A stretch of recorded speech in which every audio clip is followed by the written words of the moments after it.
হে আমার বন্ধুরা, হে আমার মুরব্বিয়ানিরা, শুনে রেখে দিন বাবা, হযরতে ওমর ফারুক রাদিয়াল্লাহু তাআলা আনহু মুসলিম জাহানের তৃতীয় খলিফা হয়েছিলেন, যিনি অর্ধ পৃথিবী শাসন করেছিলেন। সেই হযরতে ওমর ফারুক রাদিয়াল্লাহু তাআলা আনহু তিনি রাস্তা দিয়ে একদিন হেঁটে হেঁটে যাচ্ছেন, জঙ্গলের পাশ দিয়ে যাচ্ছেন বাবা, জঙ্গলের পাশ দিয়ে হেঁটে হেঁটে চলে যাচ্ছেন। এমন সময় তার মনে হলো এই জঙ্গলের ভিতরে কোনো মানুষ আছে বলে আমার মনে হচ্ছে, কোনো মানুষ হয়তো এই জঙ্গলের ভিতরে আছে, এমন আভাস তিনি পেলেন। তাই তিনি একটু আমার অন্বেষণ করার, একটু খোঁজার চেষ্টা করলেন, দেখি তো কোনো মানুষ জঙ্গলে আছে কিনা। যেন মনে হলো কোনো মানুষ আছে, একটু ভিতরে গিয়ে দেখে হাই রে হাই, জঙ্গলের ভিতরে একজন অসুস্থ মানুষ জমিনের সঙ্গে মিলিয়ে আছে। তার হাত চলে না, পা চলে না, চোখ দেখে না, কথা বলে না, মাটির সঙ্গে মিশে আছে, কেবলমাত্র জানটা তার ধুকপুক ধুকপুক করে চলছে। হে তরুণ যুবকেরা, এমন একটা মানুষ দেখে হযরতে ওমর ফারুক অবাক হলেন। মনে মনে চিন্তা করলেন, এই মানুষটাকে যদি আমি কিছু খাওয়াতে পারি, তাহলে আমার আল্লাহ আমার ইবাদতের খাতায় অনেক নেকি লিখে দেবে। হযরত ওমর ফারুক রাদিয়াল্লাহু তাআলা আনহু এমন সময় চিন্তা করলেন যে এই মানুষটাকে কিছু খাওয়ানো দরকার। পরিবেশটা দেখলেন, চারিদিকটা দেখলেন, যে মনে হয় মাঝে মাঝে কেউ কিছু খাইয়ে দিয়ে যায়, কিছু খাইয়ে, খাবার টাবার খাইয়ে দিয়ে যায় মানুষটাকে। হে তরুণ যুবকেরা, হে আমার বন্ধুরা, হে আমার মুরব্বিয়ানিরা, শুনে রেখে দিন বাবা, হযরত ওমর ফারুক রাদিয়াল্লাহু তাআলা আনহু অর্ধ পৃথিবীর শাসনকর্তা হয়েছিলেন, খলিফাতুল মুসলিমিন হয়েছিলেন বাবা। হযরত ওমর ফারুক রাদিয়াল্লাহু তাআলা আনহু আমার আল্লাহ কি নিয়ামত করেছিলেন তাকে। কোন হযরত ওমর ফারুক কেমন নবীকে ভালোবাসতেন, কেমন নবীর আশিকদের ভালোবাসতেন, কেমন নবীর খানদানকে ভালোবাসতেন, কেমন আহলে বায়াতকে ভালোবাসতেন। হে যুবকেরা, প্রথম জীবনে তিনি নবীর শত্রু ছিলেন, নবীকে হত্যা করতে চেয়েছিলেন, নবীকে মেরে ফেলতে চেয়েছিলেন, কিন্তু তিনি নবীর এমন আখলাক চরিত্রে মুগ্ধ হলেন, কোরআনের আয়াত পড়ে এমন ভালো লাগলো, নবীর আশিক হয়ে গেলেন। মক্কার বিখ্যাত মস্তান ছিলেন, পরবর্তীকালে তিনি নবীর আশিক হলেন। হে তরুণ যুবকেরা, বন্ধুরা আমার শোনেন, আল্লাহর নবীর জন্য কি মহাব্বত তার, শুধু নবীর জন্য নয়, নবীর আহলে বায়াতের জন্য। আল্লাহর নবীর কলিজার টুকরা নওয়াসায়ে রাসূল হযরত ইমাম হাসান ইমাম হুসাইন রাদিয়াল্লাহু তাআলা আনহুমা হুজুরদের কতটা ভালোবাসতেন তার নমুনা একটা ছোট্ট করে আপনাদের বলি বাপ। হে তরুণ যুবকেরা, একদিন দেখা যায় হযরতে আমার খলিফায়ে সানি ওমর ফারুক অর্ধ পৃথিবী তখন তিনি শাসন করতেন, সারা পৃথিবীর অর্ধেকটা তিনি শাসন করতেন। হযরতে ওমর ফারুক রাদিয়াল্লাহু তাআলা আনহুর জামানায় হযরত ইমাম হুসাইন তিনিও ছোট বয়স, বাচ্চা বয়স, খেজুর বাগান থেকে খেজুর পেরে পেরে মানুষদের তিনি বিতরণ করছেন। হে যুবকেরা, এমন সময় খলিফার সন্তান হযরতে আব্দুল্লাহ, হে যুবকেরা, খলিফার সন্তান হযরতে আব্দুল্লাহ তিনিও ছোট মানুষ, ইমাম হুসাইনকে বললেন, শোনো, তুমি কার অনুমতি নিয়ে, তুমি কার হুকুম নিয়ে এই খেজুরের গাছ থেকে খেজুর পেড়ে মানুষ বাচ্চাদের তুমি বিতরণ করছো? তুমি জানো না আমি খলিফার সন্তান, আমার অনুমতি লাগবে, আমার নির্দেশ ব্যতীত কেউ কাজ করতে পারে না। এমন সময় হযরত ওমর ফারুকের সন্তান যখন এমন কথা বললেন, খলিফার যখন আমিত্ব দেখালেন, সেই সময় হযরত ওমর ফারুকের বা আমার সন্তানের সামনে ইমাম হুসাইন রাদিয়াল্লাহু তাআলা আনহু রাগান্বিত হয়ে গিয়ে বললেন, তুমি খলিফার সন্তান হতে পারো, কিন্তু তুমি জানো না হে আব্দুল্লাহ, আমার মর্যাদা তুমি জানো না, আমি হলাম রাসূলের নাতি, রাসূলের নওয়াসাব। শুনে রেখে দাও, জেনে রেখে দাও, তুমি যে আজকে বড় বড় কথা বলছো, তুমি হলে আমাদের গোলামের বাচ্চা গোলাম, তুমি হলে আমাদের গোলামের বাচ্চা গোলাম। হযরত ওমর ফারুকের কলিজার টুকরা সন্তান হযরত আব্দুল্লাহ রাগান্বিত হলেন, বাপ রে এত বড় কথা বলে কি, আমি খলিফার সন্তান। ভাইরা আমার, সেই সময় অর্ধ পৃথিবীর শাসনকর্তা ইমাম, অর্ধ পৃথিবীর শাসনকর্তা হযরত ওমর ফারুক রাদিয়াল্লাহু তাআলা আনহুর কাছে, পিতার কাছে পুত্র বিচার দিল যে ইমাম হুসাইন সে আমাকে এত বড় কটু কথা বলেছে, গোলামের বাচ্চা গোলাম বলেছে। বুঝতে পারছেন? হযরত ওমর ফারুক বললেন, ঠিক আছে বিচার হবে বাবা, চিন্তা করো না। খলিফার সন্তানকে এত বড় কথা, বিচার হবে, নিশ্চয়ই বিচার হবে। নির্দিষ্ট সময় বিচার শুরু হলো। সাহাবায়ে কেরামরা সব হতবাক, আরে বাপ রে বাপ, ইমাম হুসাইনের বিরুদ্ধে বিচার বলে কথা। সাহাবায়ে কেরামরা কিছু বলতেও পারে না, খলিফা বিচার করছেন, খলিফার বিচার, আবার রাসূলের কলিজার টুকরা নওয়াসা নাতির বিরুদ্ধে বিচার। সাহাবায়ে কেরামদের হৃদয় থরথর করে কাঁপছে, কেউ কিছু বলতেও পারছে না। নির্দিষ্ট সময়ে কাছারিতে যখন বিচার শুরু হলো, হযরত ওমর ফারুক ইমাম হুসাইনকে ডাক দিলেন। ইমাম হুসাইন সেখানে এসে হাজির হলেন। বাবা হুসাইন, তুমি এই কথা কি বলেছো, এত বড় কথা? হ্যাঁ বলেছি। ঠিক বলছো, বলেছো, কি বলেছো বলো তো দেখি। হ্যাঁ, এই ব্যাপার, এই ব্যাপার, আমি খাজুর পেরে, এই খাজুর তো আমাদেরই খাজুর, এই খাজুর পেরে গরিব দুস্থ এতিম বাচ্চাদের দিচ্ছিলাম। তখন আপনার সন্তান আমার উপরে মিজাজ দিয়েছিল। তখন আমি বলেছিলাম, মিজাজ কেন দিচ্ছ, তুমি তো আমাদের গোলামের বাচ্চা গোলাম। আমি তো ভুল বলিনি, ঠিকই বলেছি হুজুর, ঠিকই বলেছি। বলে বাবা তুমি ঠিকই বলেছো। বলে হ্যাঁ, তুমি কি এটা লিখে দিতে পারবে? তুমি কি লিখে দিতে পারবে? বলে হ্যাঁ আমি লিখে দিতে পারবো। আপনি আমার নানা জানের গোলাম, আপনি আমার নানা জানের গোলাম, আমার আখির জামানার পয়গম্বর, আমার নানা জানের আপনি গোলাম, আর আপনার সন্তান হচ্ছে তার আপনার ছেলে, তাই আমি বলেছি গোলামের বাচ্চা গোলাম। আমি ভুল কখনো বলিনি, আমি ঠিকই বলেছি। লিখে দিতে পারবে? হ্যাঁ লিখে দিতে পারবো। লিখে দাও বাবা, একটু লিখে দাও। এমন সময় ইমাম হুসাইন হুজুর তখন লিখে দিলেন যে ভাই আমার ওই বর্ণনা, ওই কথাটা লিখে দিলেন। সেই সময় ইমাম হুসাইনের কাছ থেকে সেই লেখনীটা পেয়ে হযরত ওমর ফারুক চোখ ভরা পানি, বুক ভরা বেদনা নিয়ে ঝরঝর করে কেঁদে ফেললেন। হে তরুণ যুবকেরা, তিনি বলেছিলেন শোনো, আমি আজকে বিচারটা কেন করলাম। হে যুবকেরা শুনে রেখে দাও, সেই সময় উপস্থিত সাহাবায়ে কেরাম আরো যারা ছিলেন নবীর আশিক, তাদের মাঝখানে খলিফায়ে সানি ওমর ফারুক অশ্রুসিক্ত নয়নে বলেছিলেন শোনো, আজকে আমি একটা মহামূল্যবান সুযোগ পেয়েছি, তাই সুযোগটাকে কাজে লাগালাম। এতদিন আমি দয়ার নবীর গোলামতি করেছি, কিন্তু গোলামতির লিখিত কোনো সার্টিফিকেট পাইনি, গোলামতির কোনো লিখিত সার্টিফিকেট আমি কোনোদিন পাইনি। আজকে নবীর নাতির মাধ্যমে গোলামতির লিখিত সার্টিফিকেট পেলাম। কাল কিয়ামতের দিনে যখন আমি ওমর ফারুক যদি আটকে যাই, সেই সময় আমি আল্লাহর দরবারে বলতে পারবো নবীর আহলে বায়াত, নবীর নাতির হাত ধরে, নবীর নাতির লেখনির মাধ্যমে আমি গোলাম সার্টিফিকেট পেয়েছিলাম। কিরকম নবীর আশিক ছিলেন, নবীর আহলে বায়াতকে কেমন মহব্বত করতেন, প্রেম করতেন, সেই হযরত ওমর ফারুক সব সময় নেকির সন্ধান করেন। রাস্তা দিয়ে যাচ্ছেন, সেই সময় মনে হলো এই অসুস্থ ব্যক্তিটাকে যদি আমি একটু খাওয়াতে পারি, তাহলে আমার নেকির খাতায় একটু নেকি জমে যাবে। তাড়াতাড়ি চিন্তা করলেন কিভাবে খাওয়াবো, এ তো খুবই অসুস্থ মানুষ, হ্যাঁ একদম জমিনের সঙ্গে মিলিয়ে আছে, হাত পা নড়ে না, কথা বলতে পারে না, চোখ তাকায় না, শুধু বেঁচে আছে কোন রকমে। হ্যাঁ, তো এই মানুষটাকে খাওয়াবো কি করে? সঙ্গে সঙ্গে বাড়ি চলে গেলেন।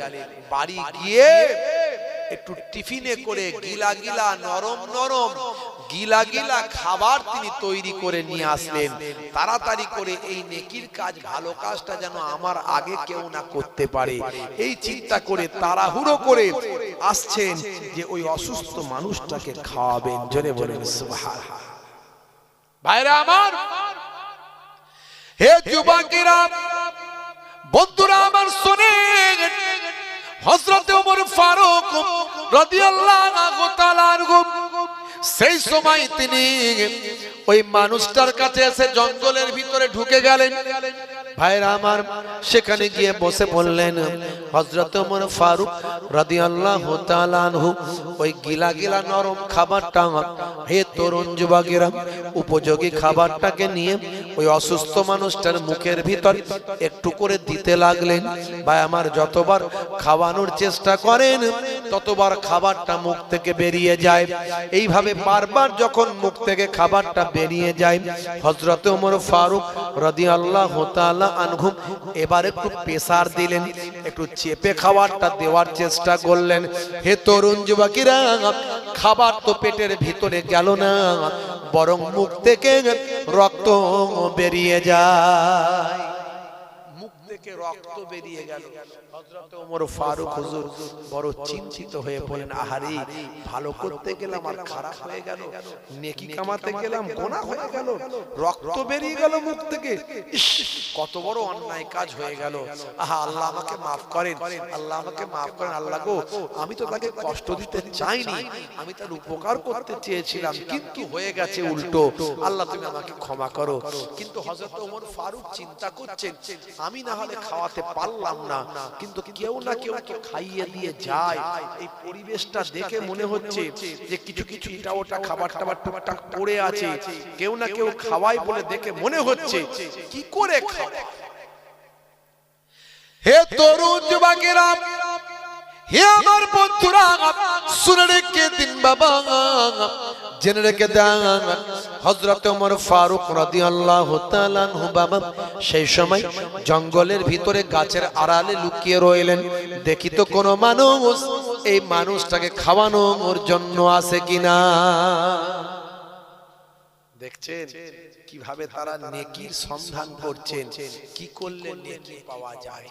আর আমরা মুসলমান 5 ওয়াক্ত নামাজটাই পড়তে গেলে যেন আমাদের কত কষ্ট হয়ে যায়। কথা ঠিক না ভুল? নামাজ আমরা পড়তে পারি না ঠিক মতো। এখনো 100 জনের 80 জন 90 জন 5 ওয়াক্ত নামাজ পড়ে না। কথা ঠিক না ভুল বলেন ভাইরা আমার? হে তরুণ যুবকেরা, হে আমার বন্ধুরা, শুনে রেখে দিন বাবা, জেনে রেখে দেন, আল্লাহ বললেন, বান্দারে, এত নিয়ামত তোকে আমি দিলাম, তোদের শান্তির জন্য, একাকিত্ব যাতে না হয় তার জন্য আমি আল্লাহ তোমাদের জোড়ায় জোড়ায় সৃষ্টি করলাম। ওয়া খালাকনাকুম আজওয়াজা। হে তরুণ যুবকেরা, আল্লাহ বললেন, বান্দারে, আমি তোমাদের জন্য দিন তৈরি করলাম রুজি রুটির জন্য, দিনকে তৈরি করলাম কাজকর্ম করার জন্য, আর রাতকে তোমাদের জন্য বিছানা বানালাম, রাতকে তোমাদের জন্য নিদ্রার বানালাম, রাতকে তোমাদের জন্য আরামের বানালাম। হে তরুণ যুবকের, আমার আল্লাহ এমনকি বললেন, রাতের বেলা তোমরা অন্ধকারে ভিতরে ঘুমায়। সূরার নাম সূরা নাবা, আয়াত নাম্বার হলো 10। এই 10 নাম্বার আয়াতে আমার আল্লাহ বলেন, ওয়াজআলনাল লাইলা লিবাসা। হে তরুণ যুবকেরা, হে দুনিয়ার মানুষ, শোনো, আমি আল্লাহ তোমাদের জন্য রাতকে পোশাক বানিয়েছি। কোরআনের কথাগুলো 1450 বছর হয়ে গিয়েছে, 1450 বছর কেটে গিয়েছে। আজকের যুগে বিজ্ঞানের গবেষণা পৃথিবীর মানুষের কাছে বিজ্ঞান আর বাস্তবতায় পরিণত হয়েছে। কোরআনের কথাগুলো আজকের যুগে বিজ্ঞান আর বাস্তবতায় পরিণত হয়েছে। অথচ 1450 বছর আগে কোনো প্যাথোলজি ছিল না, স্টেথোস্কোপ, ব্যারোমিটার, থার্মোমিটার ছিল না, নাসা ছিল না, ইসরো ছিল না, কোন রকম কম্পিউটার ছিল না, 3G 4G 5G 6G ছিল না, সে সময় চ্যাট জিপিটি ছিল না, সে সময় এআই ছিল না, সে সময় হোয়াটসঅ্যাপ ফেসবুক ছিল না, মোবাইল ছিল না, কম্পিউটার ছিল না। 1450 বছর আগে কথাগুলো আজকের যুগে বিজ্ঞান আর বাস্তবতায় পরিণত হয়েছে। আল্লাহ বললেন, বান্দারে, রাতকে তোমাদের জন্য পোশাক বানিয়েছি। বিজ্ঞানের গবেষণা হলো, তারা অবাক হয়ে গেল। ভাইরা আমার, রাতকে আল্লাহ পোশাক বানালেন, অর্থাৎ পোশাকের কাজ হলো শরীরকে ঢেকে রাখা। মানে পোশাকের কাজ হলো শরীরকে ঢেকে রাখা। তার মানে আল্লাহ বলছেন, বান্দারে, রাতকে তোমাদের জন্য পোশাক বানিয়েছি, অর্থাৎ রাতের বেলা তুমি অন্ধকারের ভিতরে ঘুমাও। জোরে হবে না? শুধু তাই নয়, কোরআনের ব্যাখ্যা হলো হাদিস। যখন আপনি কোরআনে ডাইরেক্ট বুঝতে পারবেন না, হাদিস দিয়ে বুঝে নেবেন। আল্লাহর নবী ডাইরেক্ট বলে দিয়েছেন হাদিসের মধ্যে, যখন তোমরা ঘুমাতে যাবে আলোটা বন্ধ করে দাও, ডাইরেক্ট বললেন, মানে অন্ধকারে ঘুমাও। আজকের গবেষণায় দেখা যাচ্ছে, বিজ্ঞানীরা গবেষণা করে বলছে, আরে বাপ রে বাপ, অন্ধকারের মধ্যে যদি কেউ ঘুমায়, গভীর ঘুমে যখন আচ্ছন্ন থাকে, মাথার পেছন সাইড থেকে এক ধরনের হরমোন নিঃসৃত হয়, যে হরমোনটার নাম সায়েন্স বলছে মেলাটোনিন হরমোন। এই হরমোনটা বের হয়ে রক্তের সঙ্গে মিশে গিয়ে শরীরকে ক্যান্সারের মতো ভয়ঙ্কর জীবাণু থেকে রক্ষা করে। জোরে হবে না? আরে জোরে হবে না? আপনি অবাক হয়ে যাবেন। বুখারী শরীফের হাদিসের মধ্যে এসেছে, আল্লাহর নবী 1450 বছর আগে বলেছেন, মাছি যদি তোমাদের খাবারে পড়ে যায়, ওই মাছিটাকে ডুবিয়ে নিয়ে ফেলে দিয়ে খাবারটা খেতে পারো, অসুবিধা হবে না। তার কারণ হলো, মাছির একটা ডানাতে জীবাণু থাকে আর একটা ডানাতে জীবাণু নাশক ঔষধ থাকে। 1450 বছর পার হয়ে গেল, বিজ্ঞানের ডেভেলপমেন্ট হলো, বিজ্ঞান গবেষণা করে দেখলো সত্যি তো নবী যা বলেছেন ঠিক বলেছেন, মাছির একটা ডানায় জীবাণু থাকে আর একটা ডানাতে জীবাণু নাশক ঔষধ থাকে। জোরে হবে না? এরকম কত উদাহরণ দেব আপনার কাছে, এরকম অনেক উদাহরণ দিতে পারি। ভাইরা আমার, কম বেশি অর্ধশত উদাহরণ আমার হৃদয়ে আছে। আমি এই কথাগুলো কেন বলি? এই কথাগুলো এই জন্যই বলি, যাতে আপনার ঈমানটা মজবুত হয়। কোরআন সত্য, নবী সত্য, আল্লাহ সত্য। যদি তাই না হতো, 1450 বছর আগে যখন মরুভূমির উপরে মানুষ শুধু মরুভূমির মরুযান নিয়ে, ভাই আমার, মরুভূমির মরুযান উট নিয়ে যখন তারা বিভিন্ন জায়গায় ব্যবসা বাণিজ্য বণিকের ন্যায় বিচরণ করত, তারা যাযাবর ছিল, তাদের কাছে এসব তথ্য এলো কি করে যে মাছির একটা ডানাতে জীবাণু থাকে আর একটা ডানায় জীবাণুনাশক ঔষধ থাকে? এটা তখনকার মানুষের জানা সম্ভব ছিল না, কোনোদিন হতেই পারে না। এটা আমার আল্লাহ কোরআনে লিপিবদ্ধ করেছে, আজকের গবেষণায় প্রমাণ হয়েছে। 1450 বছর আগে নবী বলেছেন অন্ধকারের ভিতরে ঘুমাও, আল্লাহ বলছেন অন্ধকারের ভিতরে ঘুমাও। আজকের গবেষণায় পাওয়া যায় মেলাটোনিন হরমোন তৈরি হয়ে শরীরকে ক্যান্সারের জীবাণু থেকে রক্ষা করে।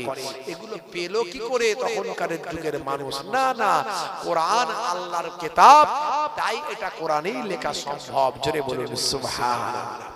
এর দ্বারাই আপনার ঈমানটা মজবুত হবে। আজ থেকে প্রতিজ্ঞা করুন। আমি এরকম অনেক উদাহরণ দিয়েছি, ভাইরা আমার, ইন্টারনেট সার্চ করবেন পাবেন, অনেক উদাহরণ দিয়েছি। আজ থেকে প্রতিজ্ঞা করুন, যদি কোরআন সত্য বলে বিশ্বাস করেন, তাহলে কোরআনের সবচেয়ে বড় নির্দেশ হলো নামাজ। সেই নামাজ ছাড়বেন না। মুয়াজ্জিন আযান দেয়, হাইয়া আলাস সালাহ, এসো নামাজের দিকে এসো, নামাজের দিকে এসো। আর এখন আজান হলে আমরা মনে মনে করি, কেউ মোবাইলে গান শুনছে, বলে গানের সাউন্ডটা কমিয়ে দে, আজান হচ্ছে, সাউন্ড কমা, সাউন্ড কমা। ভাইরা আমার, কেউ টিভি দেখছে, টিভির ভলিউমটা কমিয়ে দেয়, দেখা বন্ধ করে না, কিন্তু ভলিউমটা কমিয়ে দেয়। আজান হচ্ছে, ভলিউম কমা।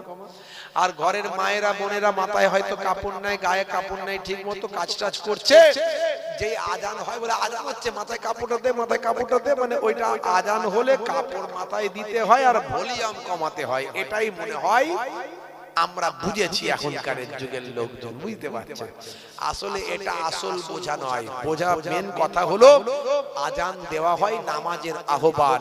বান্দা আজান হয়েছে তাড়াতাড়ি জামাতে গিয়ে পুরুষেরা নামাজ পড়ো, মেয়েরা তাড়াতাড়ি ওযু করে ঘরেতে নামাজ পড়ো। পুরুষেরা জামাতে নামাজ পড়লে যা সব, ঘরের মায়েরা বাড়িতে নামাজ পড়লে তাই সব। জোরে বলুন সুবহানাল্লাহ। জোরে হবে না? আর যদি তুমি নামাজে অংশগ্রহণ করো, আজানে যদি আজানের ডাক শুনে নামাজে যাও, তাহলে কি হবে? আল্লাহ বলছেন হে মুয়াজ্জিন বলে দাও কি লাভ হবে। মুয়াজ্জিন 5 বার করে বলে হাইয়া আলাস সালাহ, এসো নামাজের দিকে এসো। আর নামাজে এলে কি হবে সেটাও 5 বার করে 5 দুগুণে 10 বার বলে দেয়। কি বলে? হাইয়া আলাল ফালাহ,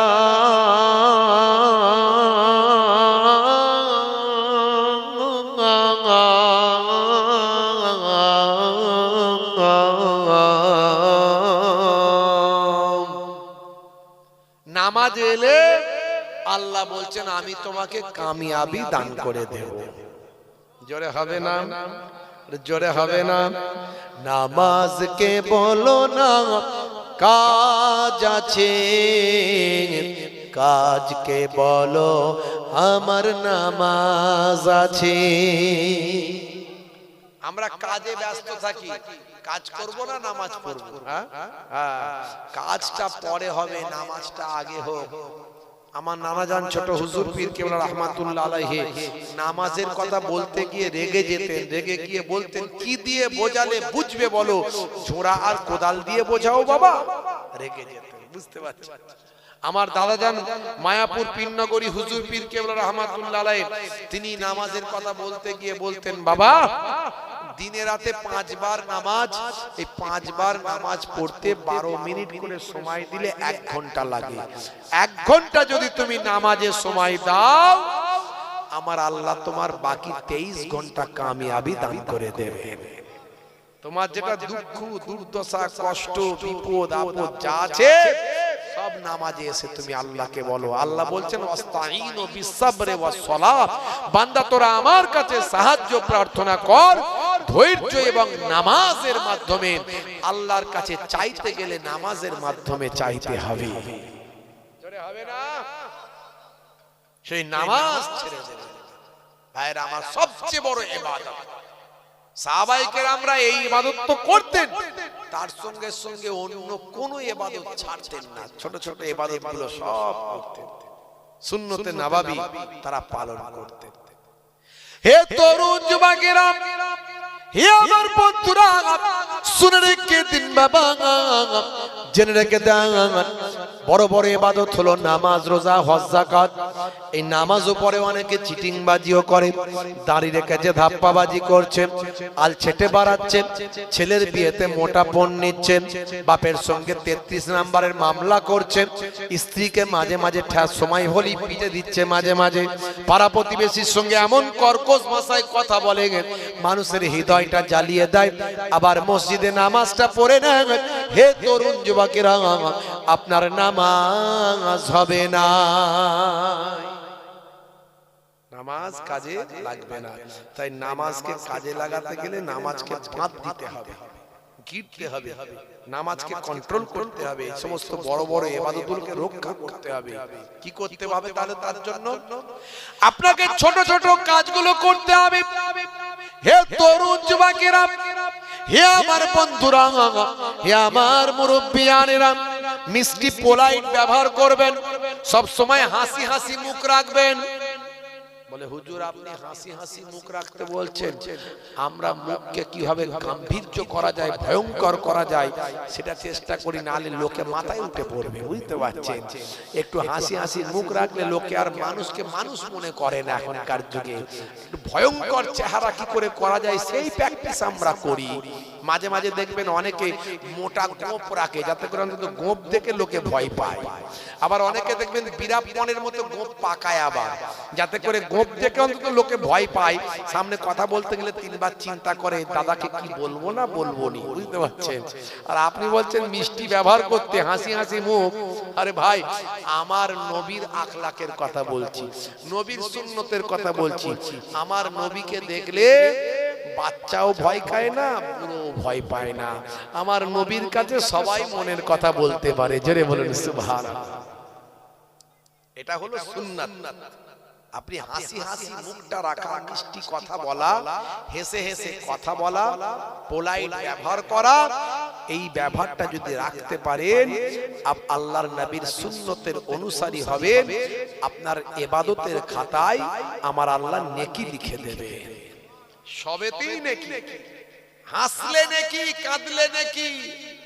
হাসবেন যখন মুচকে হাসি হাসবেন, এটাকে বলা হয় তাবাসসুম হাসি। নবী এই হাসিটা হাসতেন, আপনি সেই হাসি হাসছেন। এই তাবাসসুম হাসি হাসার কারণে আল্লাহ আপনার নামাজের খাতায় নবীর সুন্নতের হাসির জন্য সওয়াব লিখে দেবেন। আর আপনি যদি আল্লাহর ভয়ে গুনাহ মাফির জন্য কাঁদেন, আমার আল্লাহ আপনার জীবনের গুনাহ মাফ করে দেবেন। ইয়া আইয়ুহাল্লাযীনা আমানু তুবু ইলাল্লাহি তাওবাতান নাসুহা। তুমি অন্তর থেকে যদি তওবা করো, আমার আল্লাহ তোমার জীবনের গুনাহ মাফ করে দেবে। হাসলেও নেকি, কাঁদলেও নেকি। আল্লাহ আমাদের এমন ঘরেতে পাঠিয়েছেন, এর জন্য আমরা সৌভাগ্যবান। জোরে বলুন সুবহানাল্লাহ। ভাইরা আমার, তরুণ যুবকেরা আমার, এতিম বাচ্চা যদি পান, এতিমের মাথায় একটু হাত বুলিয়ে দেন, এতিমের দুঃখ দুর্দশা দূর করে দেন। তা না পারলে অন্তত ভালোবাসার ছোঁয়াটা মাথায় একবার দিয়ে দেন। নবী বলেন, যতগুলো চুল আপনার হাতের তালুতে লাগবে, ততগুলো নেকি আমার আল্লাহ আপনার নামাজের খাতায় লিখে দেবে। মাঝে মাঝে পিতামাতার কি খেতে ইচ্ছা করে, হয়তো বাম্মা বলতে পারেন বুড়ো বুড়ি হয়ে গেছে, মার্কেট থেকে আসার সময় তুমি তোমার ছেলের জন্য সন্দেশ নিয়ে যাও, তোমার বাম্মা এখন বুড়ো বুড়ি হয়ে গেছে, বাচ্চা ছেলে হয়ে গেছে, তাদের কথা চিন্তা করে মাঝে মাঝে তুমি ক্যাডবেরি লজেন্স নিয়ে আসো, ডেয়ারি মিল্ক চকলেট নিয়ে আসো, মাঝে মাঝে একটু সন্দেশ নিয়ে আসবে, মাঝে মাঝে 2-in-1 রসগোল্লা নিয়ে আসবে, মাঝে মাঝে একটু ফ্রুটি নিয়ে আসবে। বাম্মা বলতে পারে না, সন্তানকে বলি কেমন করে, খেতে ইচ্ছা করে কিন্তু বলা যায় না, একটু মাঝে মাঝে নিয়ে এসে খাওয়াবে, আমার আল্লাহর আরশটা খুশি হয়ে যাবে। দোয়া শুধু চাইলে হয় না, দোয়া তো জবান সে নেহি দিল সে হোতা হ্যায়, বুঝতে পারছেন? আল্লাহর নবী বলেন, যদি কোন সন্তান সন্ততি পিতামাতার চেহারার দিকে একবার শ্রদ্ধার নজরে তাকায়, তার প্রত্যেকটা দৃষ্টির বিনিময়ে আমার আল্লাহ এক একটা কবুল করা নফল হজের সওয়াব সন্তানের নামাজের খাতায় লিখে দেয়। সাহাবী জিজ্ঞাসা করেন, ইয়া রাসূলুল্লাহ, যদি কোনো সন্তান সন্ততি 100 বার শ্রদ্ধার নজরে পিতামাতার চেহারার দিকে তাকায়, 100 বার, একবার তাকালো মাথা নিচু করলো, আবার তাকালো, আল্লাহর নবী বলেন, আমার আল্লাহর দরবারে কোনো আমলের ইবাদতের নেকির কমি নেই, আমার আল্লাহ ওই সন্তান সন্ততির নামাজের খাতায় 100টা কবুল করা নফল হজের সওয়াব লিখে দেয়। ভাইরা আমার, এইগুলো সব ইবাদত। মাঝে মাঝে স্ত্রীর সঙ্গে ছোট ছোট কাজগুলোতে একটু অংশ নেবেন, বুঝতে পারছেন? আমার নবী মাঝে মাঝে ঘরটা নিজে হাতে ঝাড়ু দিতেন, ওয়া ইয়াকুমুল বাইতা, নবী আমার নিজে হাতে মাঝে মাঝে ঘরটা ঝাড়ু দিতেন। ভাই আমার, আল্লাহর নবী ইয়াকুনু ফি মাহনাতে আহলিহি, স্ত্রীর সঙ্গে রান্নায় সহযোগিতা করতেন। আপনি মাঝে মাঝে বলবেন, কই গো ফুলটুসির মা, তোমার শরীরটা খারাপ, তো তুমি তো প্রতিদিনই রান্না করো, আজকে একটু তোমার শরীরটা খারাপ, রেস্ট নাও, আমি একটু আলুটা ছিলে দিচ্ছি, আলুটা কেটে ব্যবস্থা করে রাখছি, তোমার শরীরটা একটু ভালো হলে উঠে একটু রান্নাটা কষাটা কষে দেবে, তরকারিটা চাপিয়ে দেবে, মাঝে মাঝে একটু আলুটা ছিলে দেবেন, মাঝে মাঝে ঘরটা একটু ঝাড়ু দিয়ে দেবেন। তো এইগুলো করলে কিন্তু বিরাট সওয়াবের কাজ, নেকির কাজ। আপনি বলবেন, কথা সব বুঝলাম হুজুর, এত নেকি থাকতে এই নেকিটা বলার কি দরকার ছিল? আমাদের পাশে বউয়েরা শুনছে না শোনেনি? কি কথা ঠিক না? সকাল বেলায় তো চাপে পড়ে যাব, তখনই তো বলবে কই গো রাতের বেলা তো বললো হুজুর। হ্যাঁ, মাঝে মাঝে ঘর ঝাড়ু দিলে স্ত্রীর দয়া ভেবে একটু মাঝে মাঝে যদি তরকারিটা ছিলে দাও, আলুটা কেটে দাও, সব আছে তো একটু করে দাও, একটু হুজুর তো বললো একটু কাজটা করো না, চাপে পড়ে যাবে হুজুর। আচ্ছা বলুন তো দেখি, নবী করেছেন, আমি আপনি কোথাকারের কে? হ্যাঁ, কত বড় হুজুর হয়েছি, কত বড় পীর সাহেব হচ্ছি, মলি সাহেব হচ্ছি, ডাক্তার সাহেব, উকিল সাহেব, নেতা সাহেব, মন্ত্রী সাহেব, জমিদার সাহেব, ব্যবসায়ী সাহেব, নবীর থেকে বড় সাহেব পৃথিবীতে কেউ হয়নি আর হবে না। সেই নবী স্ত্রীর সঙ্গে যদি ছোট ছোট কাজে অংশ নেয়, আর আমি আপনি কোথাকারের কে? হ্যাঁ, আচ্ছা বলুন তো, মাঝে মাঝে যদি স্ত্রীর সঙ্গে ছোট ছোট কাজগুলো আপনি একটু করে দেন, প্রেম বাড়বে না কমবে? হ্যাঁ দেন না, প্রেম বাড়বে না কমবে? আর জোরে সবাই বলেন, প্রেম বাড়বে না কমবে? ওরে বাপ রে বাপ, বাড়বে মানে ফেভিকল আঠা বোঝেন তো নাকি? ফেভিকল আঠা, হ্যাঁ ভাই আমার, বুড়ো বুড়ি হয়ে যাবে, প্রেম তবুও কমবে না। নবীর কাছ থেকে যদি এই প্রেম শেখে, নবী শিখিয়েছে। আর এখনকার যুবক ছেলেরা দেখবেন বিয়ের পরে 1-2 বছর হয়েছে প্রেম আর নাই, শুধু রাত দিন ঝগড়া, সংসারে শান্তি নাই। কেন? ওরা শাহরুখ খান, সলমান খানের কাছ থেকে প্রেম শিখেছে, বুঝতে পারছেন?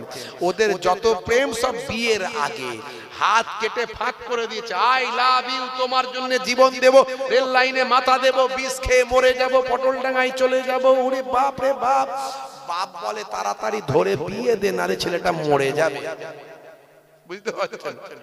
তো এমন সময় দেখা যাচ্ছে, যাক বিয়ে শাদী দেওয়ার ব্যবস্থা হলো, চাচারা বলছে হারা তোর ছেলের বিয়ে দিচ্ছি, ওর তো বয়স 19-20-21 বছর বয়স, কাজকর্ম কিছু করে না, বউকে খাওয়াবে কি? বলে তো খাওয়াবে পরে, আগে বাঁচুক, বাঁচলে না খাওয়াবে, আগে বাঁচুক। হ্যাঁ ভাইরা আমার, বিয়ে শাদী হলো, 2-3 বছর যেতে না যেতে একটা দুটো বাচ্চা কাচ্চার বাম্মা হলো, তারপরে হঠাৎ করে দেখা যায় আর প্রেম ভালোবাসা কিছু নাই, সব জানালা দিয়ে দরজা দিয়ে ফুরুত করে উড়ে পালিয়ে যায়। রাত্রে 9টার পরে যখন ঘরের পাশ দিয়ে লোকে যায়, ঘরের ভিতর থেকে 220 আর 440 ঢিসুম ঢাসাম আওয়াজ হয়। বলে কি রে ভাই? বলে কুরুক্ষেত্র চলছে, 3য় বিশ্বযুদ্ধ লেগে গেছে। বুঝতে পারছেন? নবী শিখিয়েছিল প্রেম। এই যে ছোট ছোট কাজগুলো যদি করতেন আপনি, মাঝে মাঝে ঘরটা ঝাড়ু দিতেন, নবী দিয়েছেন বলে, স্ত্রীর সঙ্গে ছোট ছোট কাজে অংশ নিতেন, নবী নিয়েছেন বলে, আপনার প্রেমটাও বাড়তো। স্ত্রী বলতো এমন স্বামী আমি ভাগ্যক্রমে পেয়েছি। আহারে, স্বামীর জন্য স্ত্রী গর্ববোধ করত, আর আপনার নামাজের খাতায় আল্লাহ নেকিও লিখে দিত। জোরে বলুন সুবহানাল্লাহ। দেখেছেন ভাইরা আমার, সব সুন্নাত। যাদের ভিতরে সুন্নত পাওয়া যায়, তারা কেউ পথহারা হয় না। রাসূলের পথে যারা চলে দুনিয়ায়, বাতিলের বাধা তারা মানে না। নিশীত রজনীতে সেজদাতে যায়, হুসাইনি তাদের নিয়ে ভাবনাতে রয়। বিপদের মাঝে তারা যতই পড়ুক, বিপদের মাঝে তারা যতই পড়ুক, রাসূলের তরিকা ছাড়ে না। যাদের ভিতরে সুন্নত পাওয়া যায়, তারা কেউ পথহারা হয় না। রাসূলের পথে যারা চলে দুনিয়ায়, বাতিলের বাধা তারা মানে না। জোরে হবে না? জোরে হবে না? ওয়াজ বোঝা যাচ্ছে তো নাকি? একটু হ্যাঁ হুদান ওয়াজ বোঝা যাচ্ছে তো নাকি? বাপজি আমার, ঈমান আর আমল ঠিক রাখো। একদিকে ঈমান, বিশ্বাস, আল্লাহ বিশ্বাস, নবী বিশ্বাস, ফেরেশতা বিশ্বাস, জান্নাত জাহান্নাম বিশ্বাস, কিয়ামতের দিন হবে বিশ্বাস, ভাগ্যে ভালো মন্দ বিশ্বাস। শুধু মুখে নয়, মুখে, অন্তরে, কাজে। আর একদিকে আমল, ইবাদত। ইবাদতের মধ্যে সবচেয়ে বড় ইবাদত নামাজ, রোজা, হজ, যাকাত। এই বড় ইবাদতগুলোকে ঠিক রাখার জন্য ছোট ইবাদত, নবীর সুন্নাত। বুঝতে পারছেন ভাইরা আমার? মুসলমানের ছেলে শাহরুখ খানের ভক্ত, সলমান খানের ভক্ত, ভালো চলছে ধান্দা, খাচ্ছে রজনীগন্ধা, আছে না? না। কারবারে অশান্তি, চালাচ্ছে শান্তি। মন করবে কমল, খাচ্ছে ওরা বিমল। যেখানটা বসবে সেখানটা চষে দিয়ে বেরিয়ে যাবে, পুচ পুচ পুচ পুচ। ভাই আমার, জিভ ঠোঁট দাঁত সব এক, চেনা যায় না, চেনা যায় না। জলসা কমিটির ছেলে তিরঙ্গা গুটকা খায়, আর যেদিনে জলসা সেদিনে তাদের টেম্পার বেড়ে যায়। অন্যদিন 10টা খেলে সেদিনে 30টা চালায়। আবার হুজুর যদি একটু আসতে লেট করে, টেনশনে ঘাম ঝরে যায়। যেই গাড়ি থেকে নামছি, জলসা কমিটির ছেলে দূর থেকে ছুটে আসছে, আর ওখান থেকে আওয়াজ দিচ্ছে, হুজুর আসসালামু আলাইকুম। সর্বনাশ করেছে, মুখে মাল ভরে রেখেছে রে। ভয়ঙ্কর ব্যাপার। জিভ ঠোঁট দাঁত চেনা যায় না। আর আমার তো ওই গ্যাস গন্ধ সহ্য হয় না। যখন কাছে এসে সালাম দেয়, ওই দূর থেকে আমি গন্ধ পাই, আর আমার এত ভয়ঙ্কর মনে হয় যে বমি হয়ে যাবে। মাঝে মাঝে চিন্তা করি, আমার যদি এত গন্ধ লাগে, এদের বউগুলো কি করে টেকে। তারপরে আবার জানি যে মায়েরা, আমার মায়েরা অনেক ভালো। আমরা ওয়াজে বলি স্ত্রীর, স্বামীর পায়ের তলায় স্ত্রীর জান্নাত। তো আমাদের মায়েরা জানে বাবা জান্নাত পেতেই হবে, গন্ধ লাগে লাগুক। কথা ঠিক না? কিন্তু এই ওয়াজটা আমরা করি না যে স্ত্রীর সার্টিফিকেট ছাড়া কোনো স্বামী জান্নাতে যেতে পারবে না। কথা ঠিক না ভুল? আজ থেকে মায়েদেরও জেনে রাখা দরকার। বেশি স্বামীরা বাড়াবাড়ি করে বলবে, শোনো কিয়ামতের দিনে ক্লিন চিট কিন্তু দেব না, সেদিনে জান্নাত পাবে না। ভাইরা আমার, তরুণ যুবকেরা আমার, মুরব্বিয়ানেরা আমার, মুসলমান মাঝে মাঝে আমার সঙ্গে মুসাফা করে, আর আমি এত গন্ধ আমার লাগে, হাতটা বাম দিকে ঘুরিয়ে দিয়ে মুখটা ডান দিকে ঘুরিয়ে নিই, বুঝতে পারছেন, যাতে করে অন্তত নিজেকে সেফগার্ড করি। কিন্তু হলে কি হবে, যেখানে বাঘের ভয় সেখানেই সন্ধ্যা হয়। ও আবার কানের কাছে এসে বলছে, হুজুর দোয়া করবে। ভাই দোয়া পরে হবে, দূর থেকে কথা বলো ভাই, দূর থেকে বলো। কি বিপদ আল্লাহ, বুঝতে পারছেন? মানে মারাত্মক ভয়ঙ্কর ব্যাপার। আচ্ছা বলুন তো ভাই, আপনি নামাজ পড়ছেন আর পকেটে ঘড়ি বিড়ি মল্লিক বিড়ি খসখস খসখস করছে শুধু, আপনি শুধু নামাজ পড়ে বেরোতে দেরি, আপনি ঠাস করে ধরিয়ে ফস করে জ্বালিয়ে দিয়ে চাচা আমার বেরিয়ে যাচ্ছে, টুপিও খোলে না। এই যে জবানটা গন্ধ হয়ে যায়, এই জবানে কেমন করে দোয়া আল্লাহর কাছে পৌঁছায় বলুন তো? হ্যাঁ, কারণ না খেলে হয় না, না খেলে হয় না। ভয়ঙ্কর ব্যাপার। বলে হুজুর নেশা হয়ে গেছে। দেখবেন অনেকে রোজার সময় তো আমরা রোজা রাখি, সারাদিন তো বিড়ি সিগারেট খাই না চাচা, আছে না নাই? তো সারাদিন থাকে কি করে? থাকে তো। তাহলে চেষ্টা করলেই তো পারবে। সন্ধ্যাবেলা এমন হয়ে যায়, যেই মুয়াজ্জিন আজান দিচ্ছে, চাচা চিন্তা করছে বিড়ি খাবো না পানি খাবো, বিড়ি খাবো না পানি খাবো। কি বিপদ আল্লাহ! এক কুল্লি পানি মেরে আগে বাইরে কে দুটা বিড়ি মেরেছে, মেরে তবে এসে বলছে এবারে ইফতারটা দাও। মারাত্মক ভয়ঙ্কর নেশা, বুঝতে পারছেন? অনেকে টয়লেটে যাই দেখবেন বিড়ি পকেটে করে নিয়ে ঢোকে, দেশলাই নিয়ে ঢোকে, মানে ওপরে বুদ্ধির মাথায় ধোঁয়া না দিলে নিচের মাল ক্লিয়ার হবে। আছে না? ভয়ঙ্কর নেশা। 1450 বছর আগে আল্লাহর নবী বলেছেন কুল্লু মুসকিরিন হারাম, প্রত্যেক নেশা হলো হারাম। আপনি মাত্র 21 দিন, 31 দিন, 41 দিন প্র্যাকটিস করুন। আমাদের নাককে আল্লাহ এমন সিস্টেমে তৈরি করেছে, আপনি এই জন্যই পণ্ডিতেরা বলেছে শরীরের নাম মহাশয়, যা সবে তাই সয়। আপনি মাত্র 41 দিন, 21 দিন, নালে 31 দিন, নালে 41 দিন প্র্যাকটিস করুন, দেখবেন নেশা আপনার কাছ থেকে সরে চলে গেছে, জীবনটা ধন্য হয়ে যাবে, আপনার পরিপূর্ণতা এসে যাবে, আপনার জবানে তো আল্লাহর আরশে কবুল হয়ে যাবে। আপনি আস্তে আস্তে পরীক্ষা করুন, চেষ্টা করুন। সাহাবায়ে কেরামরা কিভাবে নেকি কামানোর জন্য ব্যতিব্যস্ত হয়ে থাকতেন। হযরত ওমর ফারুক গাছের আড়ালে লুকিয়ে আছে। কষ্ট হচ্ছে আপনাদের? কষ্ট হচ্ছে? ঠান্ডা খুব জোর লাগছে, কথা ঠিক না ভুল? কি জি হবে না শেষ করে দেব? জোরে বলেন হবে না শেষ করে দেব? আর জোরে বলেন হবে। আচ্ছা কারা কারা চান না হাত তুলে দেখান তো দেখি।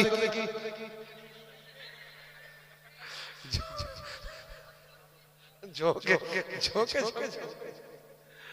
সত্যি সত্যি চান তো নাকি? মাশাআল্লাহ, একবার তাকবীর দেন, নারে তাকবীর। এত মানুষের আওয়াজ, সামনে ভোট আসছে, দেখেছেন তো বাপ কি চলছে এখন রাজনীতি, এসআইআর আছে না নাই? হ্যাঁ, নির্বাচন কমিশন যা শুরু করেছে, সব বাইরের হিয়ারিং মেরেছে, বুঝতে পারছেন?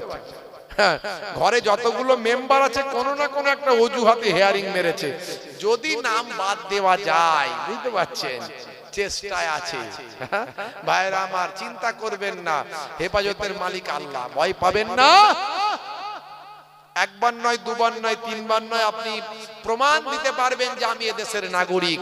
আপনার অনেক ডকুমেন্টস আছে যার দ্বারাই প্রমাণ হয় এদেশের নাগরিক। একটাও নির্বাচন কমিশনের কাছে ডকুমেন্ট নাই যার দ্বারা আপনাকে প্রমাণ করবে বেনাগরিক। কথা ঠিক না ভুল বলেন? যারা বলেন, অর্থাৎ আমাদের দেশের সংবিধানের প্রতি আমরা আস্থা রেখেছি, আমরা স্যালুট করি। হ্যাঁ, আমাদের দেশের মহামান্য সুপ্রিম কোর্টের প্রতি আমরা সম্মান করি, স্যালুট করি। অর্থাৎ ভয় পাওয়ার কোনো কারণ নাই। চিন্তা করবেন না। বলতে হুজুর 6 জনের বেশি সন্তান হওয়া কি পাপ? কেন আমাদের বিরক্ত করছে? হাজার হাজার মানুষের সামনে লাইন দিয়ে দাঁড় করাচ্ছে কেন? হ্যাঁ, এত কষ্ট কেন দিচ্ছে? আরে ভাই, কষ্ট দেওয়ার জন্যই তো করেছে, এটা কষ্ট দেওয়ার জন্যই তো করেছে। একটা ভিডিও ফুটেজ বেরিয়ে এসেছে, দেখলাম রবীন্দ্রনাথ ঠাকুরের একটা ডেমো ভাই আমার ভিডিও তৈরি করেছে কবিগুরু রবীন্দ্রনাথ ঠাকুর, আমাদের দেশের গর্ব, নোবেল জয়ী। তিনি এসে হাজির হয়েছে নির্বাচন কমিশনের দপ্তরের সামনে। তখন জিজ্ঞাসা করছে যে আপনার নাম তো রবীন্দ্রনাথ টেগোর, তো আপনার এখানে লেখা আছে রবীন্দ্রনাথ ঠাকুর, তো কোনটা ঠিক? বলে দুটোই ঠিক। একদিকে বলে টেগোর, একদিকে বলে ঠাকুর। যেটা আমরা ঠাকুর বলি সেটা ইংরেজিতে বলে টেগোর। দুটোই ঠিক। বলে তা হতে পারে না, এটা তো হবে না, এটা তো সমস্যা। আপনারা কতগুলো ভাই বোন? বলে আমরা 14টা। তাহলে তো আপনি বাংলাদেশী, তাহলে সর্বনাশ। রবীন্দ্রনাথ ঠাকুর বলছেন তখন, আজকে এই দিনটাও আমাকে দেখতে হলো। মানে একটা ডেমো ভিডিও ফুটেজ তৈরি করেছে, বুঝতে পারছেন? ভাইরা আমার, তরুণ যুবকেরা আমার, এই হলো পরিস্থিতি, এই হলো অবস্থা। আসলে আজকে নির্যাতন চলছে সাধারণ মানুষকে নিয়েও। আজকে এমন একটা জায়গায় পৌঁছে দেওয়া হয়েছে যে কাজটা বাড়িতে বিওলোকে দিয়ে পরীক্ষা করে সহজে করা যেত, সেটা হাজার হাজার মানুষের সামনে দাঁড় করিয়ে দিয়ে মানুষকে ব্যতিব্যস্ত করে মানুষকে হ্যারেস করা হচ্ছে, এছাড়া অন্য কিছু নয়। তবে ভয় পাবেন না, চিন্তা করবেন না। যদি কারো নাম গোলেমালে বাদ যায়, আবার নামটা তোলার সুযোগ আসবে, নাম উঠবে, লড়াই চলবে। আমরা এর আগে সুপ্রিম কোর্টে ওয়াকফ নিয়ে মামলা করেছিলাম। প্রয়োজন হলে একজনও বেনাগরিক যদি নাগরিককে করা হয়, তার জন্য আবার সুপ্রিম কোর্টে যাব ইনশাআল্লাহ। কোনো চিন্তা করবেন না, কেউ ভয় পাবেন না। সব কাগজ তৈরি করে রাখবেন, একদিকে অরিজিনাল আর একদিকে জেরক্স। বুঝতে পারছেন? যতগুলো যা কাগজ আছে রেডি করে রাখবেন সব। হিয়ারিং সব হয়তো অনেকের হয়ে গেছে, নাকি হয়নি এখনো? হ্যাঁ, সব হয়ে গেছে, কোনো সমস্যা নাই তো আলহামদুলিল্লাহ। এদিকে সমস্যা অত হবে না ইনশাআল্লাহ, কারণ এদিকে মিষ্টি ফিষ্টি সব মোটামুটি সব কমিশনের লোকজনকে মিষ্টি খাওয়ার অফার টফারও, হ্যাঁ, একটু মিষ্টি ফিষ্টি মাঝে মাঝে ভালোবাসার ছোঁয়া একটু দায়িত্ব অধিকারের লোকজন, অসুবিধে কিছু নাই আলহামদুলিল্লাহ, সহজভাবেই সব হয়ে যায়। কথা ঠিক না ভুল? যাই হোক ভাইরা আমার, তরুণ যুবকেরা আমার, হেফাজতের মালিক আল্লাহ। কে হেফাজত কে করবেন? যদি বলেন আল্লাহ। একটু আল্লাহর পথে ফিরে এলে আমার আল্লাহ আমাদের দায়িত্ব নেবেন। জোরে বলুন সুবহানাল্লাহ। হযরত ওমর ফারুক রাদিয়াল্লাহু তাআলা আনহু গাছের আড়ালে দাঁড়িয়ে আছেন, চুপ করে। কে এসে খাইয়ে দিয়ে যায়? দূর থেকে আবছা দেখতে পাচ্ছেন একজন মরুভূমির উপর দিয়ে একজন হন্তদন্ত হয়ে একজন মানুষ ছুটে ছুটে আসছে। হাতে তার একটা টিফিন ক্যারিয়ার, একটা খাবারের জায়গা নিয়ে আসছে। হে তরুণ যুবকেরা, হে আমার বন্ধুরা, হে আমার মুরব্বিয়ানিরা, শুনে রেখে দিন বাবা। গাছের আড়াল থেকে মানুষটাকে ভালো করে চিনতে পারলেন না। সেই মানুষটা জঙ্গলের ভিতরে ঢুকে পড়লেন। হযরতে ওমর ফারুক এক গাছের আড়াল থেকে অন্য গাছের আড়াল ভালো করে দেখার চেষ্টা করলেন মানুষটাকে, কিন্তু বুঝতে পারলেন না। ওই মানুষটা গাছের ভিতর দিয়ে ঢুকে গিয়ে, জঙ্গলের ভিতর দিয়ে ঢুকে গিয়ে ওই অসুস্থ মানুষটার কাছে চলে গেলেন। হযরতে ওমর ফারুক পেছন থেকে দেখছেন। হে যুবকেরা, ওই মানুষটা গিয়ে ওই অসুস্থ মানুষটা যেভাবে শুয়ে আছেন তার পাশেতে ওই মানুষটাও শুয়ে পড়লেন। নিজের খাবারটা খাবারের জায়গা থেকে বের করলেন, বের করে আগে নিজের মুখে দিলেন। নিজের মুখে দেওয়ার পরে নিজের মুখটাকে ওই অসুস্থ মানুষটার মুখের ভিতর ঢুকিয়ে দিলেন। এক মুখ থেকে আর এক মুখে খাবারটা দিতে লাগলেন। এইভাবে মুখের মাধ্যমে মুখ দিয়ে তার ভিতরে খাবারটা ঢোকাতে লাগলেন। হে তরুণ যুবকেরা, হে আমার বন্ধুরা, মুখ দিয়ে হযরতে ওমর ফারুক দেখতে পেলেন এইভাবে খাবারটা তাকে খাওয়ালেন। খাবারটা খাওয়ানোর পরে ভাই আমার তিনি উঠে পড়লেন। হযরতে ওমর ফারুক চলে যাওয়ার আগে মানুষটাকে দেখতে হবে এই কায়দাতে সুন্দরভাবে এত সুন্দর করে খাওয়ালো, এত সওয়াবের কাজ, নেকির কাজ করলো। কে মানুষটাকে এই চিন্তা করে হযরতে ওমর ফারুক তাড়াতাড়ি সামনে দিকে ওই মানুষটার সামনে এসে হাজির হলো। এসে দেখে এই মানুষটার অন্য কেউ নন, ইনি হলেন হযরতে আবু বকর সিদ্দিক। জোরে হবে না? আর জোরে হবে না? হযরতে ওমর ফারুক বলছেন মুচকি হেসে, ভাই আবু বকর, আপনার কি এতই নেকির দরকার? হ্যাঁ, আপনার কি এতই নেকির দরকার? আপনার সম্পর্কে আল্লাহর নবী বলেছেন আফজালুন নাস বাদাল আম্বিয়া, নবীদের পরে সর্বোত্তম মানুষ পৃথিবীতে যদি কেউ থাকে সেটা হলো হযরতে আবু বকর সিদ্দিক। জোরে হবে না? তা আপনি এইভাবে মুখে করে খাবার খাইয়ে নেকি লাভ করছেন। হযরত ওমর ফারুককে আবু বকর হুজুর মুচকি হেসে বলছেন, বাবা আবু বকর, ওমর ভাই ওমর, তো আপনি কেন এখানে ঘুরছেন? ব্যাপারটা কি? আপনি এখানে ঘুরছেন কেন? আর আপনি আমার কথা বলছেন নবী বলেছেন, আর আপনার কথা নবী কি বলেছেন সেটা তো বলেননি। আপনার কথা তো আল্লাহর নবী বলেছেন লাউকানা বাদি নবিয়ুল লাকানা ওমর, আমার পরে যদি আল্লাহ কাউকে নবী বানাতেন হযরতে ওমরকে আল্লাহ নবী করে দিতেন। তা আল্লাহ আপনাকে এত সম্মান দিয়েছেন ভাই ওমর, তারপরও আপনি এখানে কোন ধান্দায় ঘুরছেন, কোন নেকির চিন্তায় ঘুরছেন বলেন? তো হযরত ওমর ফারুক আর আবু বকর হুজুররা কি রকম নেকির সন্ধান করতেন, কি করে আমল বাড়ানো যায় সন্ধান করতেন। আর আমরা মুসলমান একটু চিন্তা করুন, সুযোগ এলেও আমরা হাতছাড়া করে ফেলি। একটা নেকির কাজ করার, ভালো কাজ করার, একটা সওয়াবের কাজ করার সুযোগ এসেছে, আমরা কিন্তু হাতছাড়া করে ফেলি। সুযোগ হাতছাড়া করবেন না। যখনই নেকি কামানোর জায়গা চলে আসবে নেকির কাজটা করুন, ভালো কাজটা করুন। নামাজ, রোজা, ইবাদত, বন্দি, হজ, যাকাত এগুলোকে সুন্দর করবে আপনার এই নেকিগুলো। জোরে বলুন সুবহানাল্লাহ। জোরে হবে না? একটা সুন্দর নেকি কামানোর জায়গা চলে এসেছে, সেটা এখন আপনাদের মাঝখানে এসে গেছে। পাক পাঞ্জাতনকে আমরা ভালোবাসি, আহলে বায়াতকে সাহাবায়ে কেরামরা ভালোবাসতেন। পাক পাঞ্জাতনকে ভালোবেসেছিলেন ভাই আমার গাছপালা, তরুলতা, দয়ার নবী ভালোবেসেছিলেন, আল্লাহ ভালোবেসেছিলেন। ফারিস্তারা পাক পাঞ্জাতনকে ভালোবেসেছিলেন, জিব্রাইল ফারিস্তা পাক পাঞ্জাতনকে ভালোবেসেছিলেন, নবীর নওয়াসাদের ভালোবেসেছিলেন, আহলে বায়াতকে ভালোবেসেছিলেন। কারবালা ময়দানে ইমাম হোসাইন বলেছিলেন, বাবা তোমরা 71 জন শুধু শুধু আমার জন্য কেন বিপদে পড়ছো? এজিদের সঙ্গে লড়াই তো আমার, আমি বেঁচে থাকলে এজিদ বাদশা হতে পারবে না, তাই সে আমাকে মেরে ফেলতে চায়। আমার জন্য তোমরা কেন বিপদে পড়ছো? বাবা তোমরা চলে যাও, যা মোকাবেলা করা দরকার আমি করব, আমার সঙ্গে হবে। বুঝতে পারছি তোমরা আমাকে ছেড়ে যেতে পারছো না, আমার চেহারা দেখে, আমাকে দেখে তোমরা চলে যেতে পারছো না। ঠিক আছে, আমি আলোটা বন্ধ করে দিচ্ছি, অন্ধকার করে দিচ্ছি, তোমরা চলে যাও। ভাই আমার কিছু সময়ের জন্য ইমাম হুসাইন হুজুর তাঁবুর ভিতর লাইটটা বন্ধ করে দিলেন। কিছু সময় পর জ্বালিয়ে দেখলেন যে যেখানে ছিলেন সেখানেই আছে, একজনও কেউ পালিয়ে যায়নি। জিজ্ঞাসা করলেন, তোমরা তো চলে যেতে পারতে, তোমাদের জীবনটা বাঁচতো, কেন তোমরা গেলে না?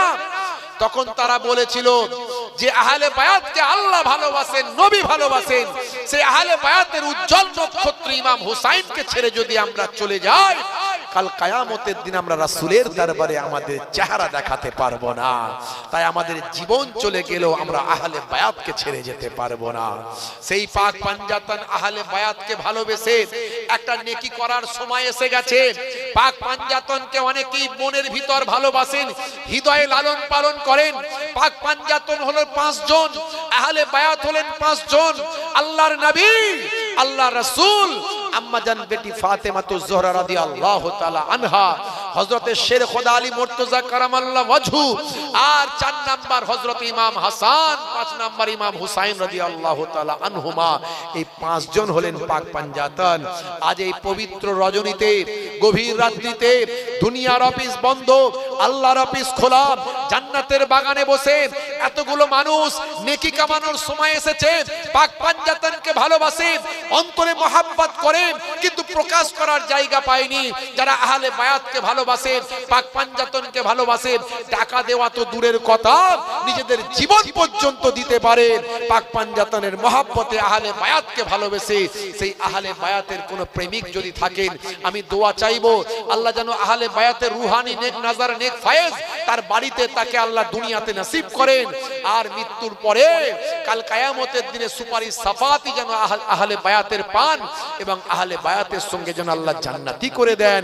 আমি গভীর রাত্রিতে মুসাফির হালাতে, ভাইরা আমার, কুরাইশ খানদান আহলে বায়াতের খানদানের চিটেপোটা রক্ত, অদম গুনাহগার আমি, আমার শরীরে আল্লাহ দিয়েছেন কুরসিনামায়। ভাই আমার, বড় বড় আল্লাহর মাহবুব বান্দা আহলে বায়াতের উজ্জ্বল নক্ষত্রদের অবস্থান আছে। আমি দোয়া চাইবো একজন ব্যক্তি যদি পাই আহলে বায়াতের প্রেমিক এই জায়গায় আছেন, একজন আহলে বায়াতের আশিক, অন্তরে আহলে বায়াতের প্রেম লালন করেন, এমন যদি একজন থাকেন, তার জন্য খাস ভাবে দোয়া চাইবো। একজন আহলে বায়াতের প্রেমিক হাতটা তুলে দেখাতে পারেন। পাক পাঞ্জাতনকে ভালোবেসে পবিত্র 5টা বাদান, পাক পাঞ্জাতন পবিত্র 5টা বাদানকে ভালোবেসে 5005 টাকা এই জান্নাতের বাগানে দেবেন, এমন কেউ আছেন? হাতটা তুলে দেখাতে পারেন। কাল কিয়ামতের দিনে আমার আল্লাহ পাক পাঞ্জাতনের ওসিলায় আল্লাহ আপনাকে ক্ষমা করবেন, পাক পাঞ্জাতনের সঙ্গে আল্লাহ জান্নাতি করবেন। আমি দোয়া চাইব এই গভীর রাত্রিতে একজনও পাক পাঞ্জাতনের আশিক আছেন, আহলে বায়াতের প্রেমিক আছেন, আহলে বায়াতকে অন্তরে ভালোবাসেন, প্রকাশ করার জায়গা পেয়েছেন, নেকি কামানোর জায়গা পেয়েছেন, একজন পাক পাঞ্জাতনের আশিক আছেন? হাত তুলতে পারবেন? যদি কেউ থাকেন, অনেকে হৃদয় থেকে وقال الله تعالى أيضا في كتابه مخبرا وما رميت إذ رميت ولكن الله رمى وقال النبي صلى الله عليه وسلم سباب المسلم فسوق وقتاله كفر إلى آخر الحديث أو كما قال عليه الصلاة والتسليم. وقال النبي صلى الله عليه وسلم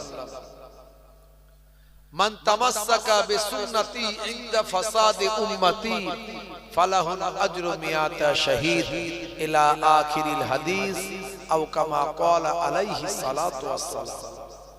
শ্রদ্ধেয় সম্মানীয় আজকের সভার সভাপতি, মঞ্চ উপবিষ্ট, সামনে উপবিষ্ট আমার দিন দরদি, ইসলাম দরদি আমার ভাইরা, বাপজিরা, তরুণ যুবকেরা, স্নেহের বাচ্চারা,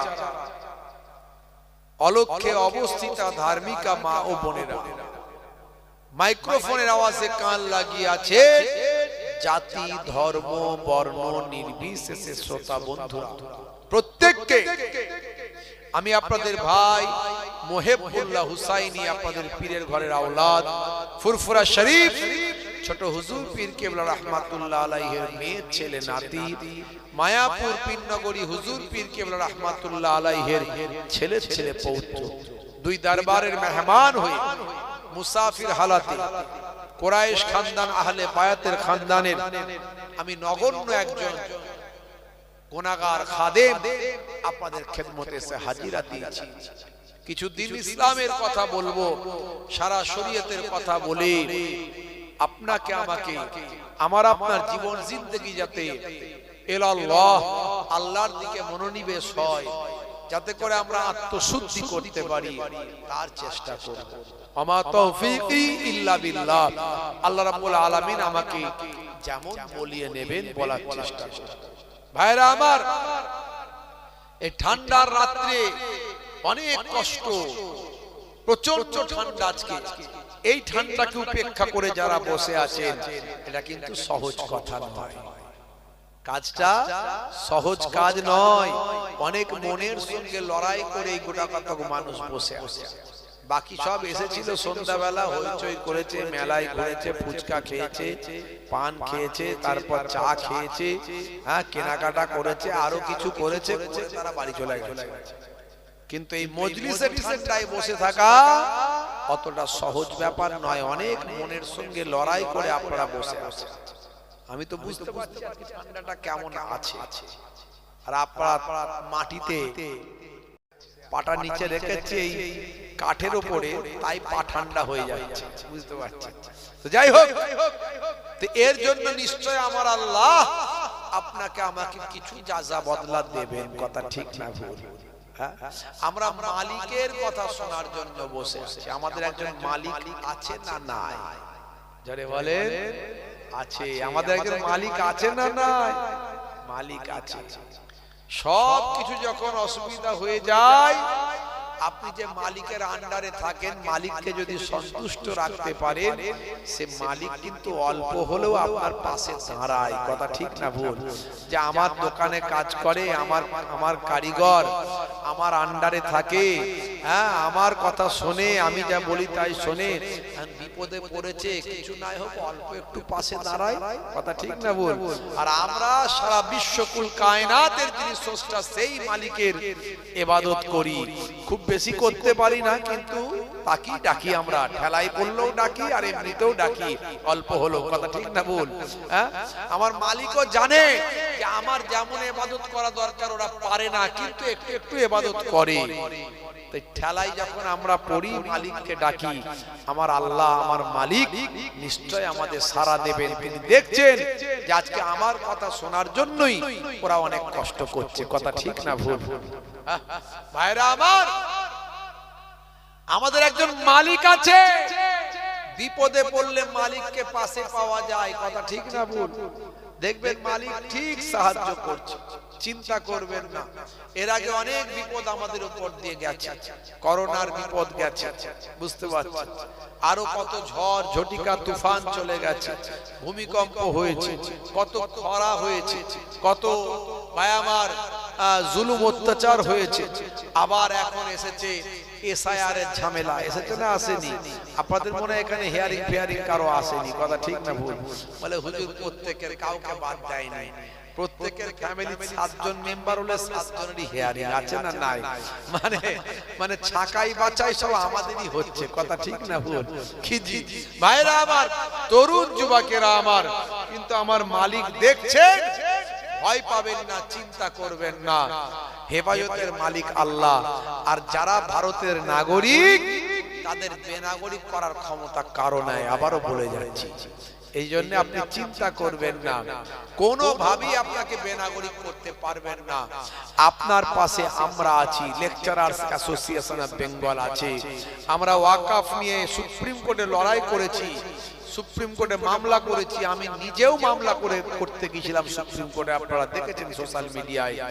আবার প্রয়োজন হলে কোন একজন বৈধ নাগরিককে বেনাগরিক করলে আবার আমরা সুপ্রিম কোর্টে গিয়ে ইনশাআল্লাহ আমি নিজেও যাব, গিয়ে সুপ্রিম কোর্টে আবার মামলা করে আসব।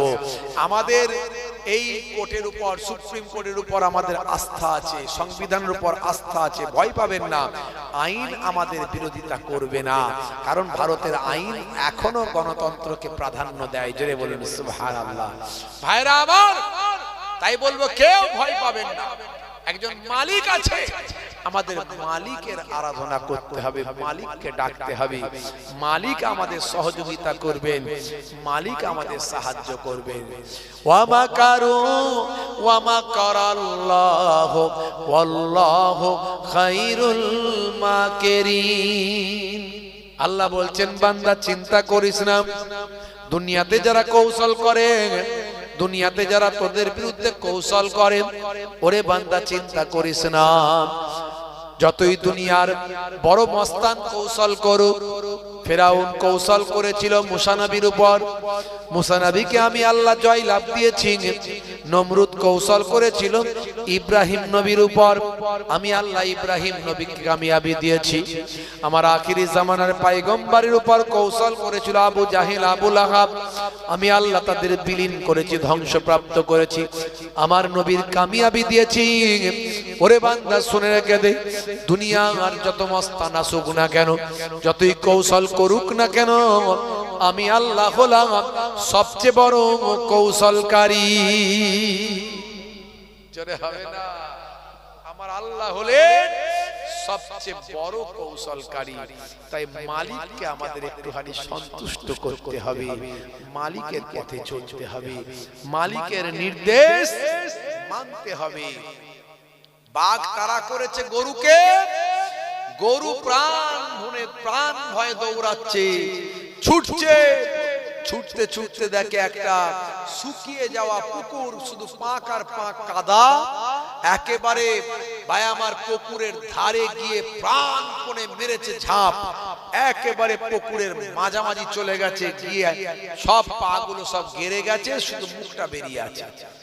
বাঘ তাড়া করেছে বলে কথা, আর বাঘের ছুটের সঙ্গে বাঘের লাফের সঙ্গে তো কেউ পারবে না, বাঘের মধ্যে ওভার কনফিডেন্ট। বাঘ কি করেছে, দুধ থেকে মেরেছে ঝাঁপ, গরু মেরেছিল পাড় থেকে ঝাঁপ, তাই অনেকটা এগিয়ে গেছে। আর বাঘের তো ওভার কনফিডেন্ট, তো সে দূর থেকেই মেরেছে ঝাঁপ, মনে করেছে গরুকে আর কত দূর লাফ মারবে, ওকে আমি ঠিক ঘাপ করে ধরবো।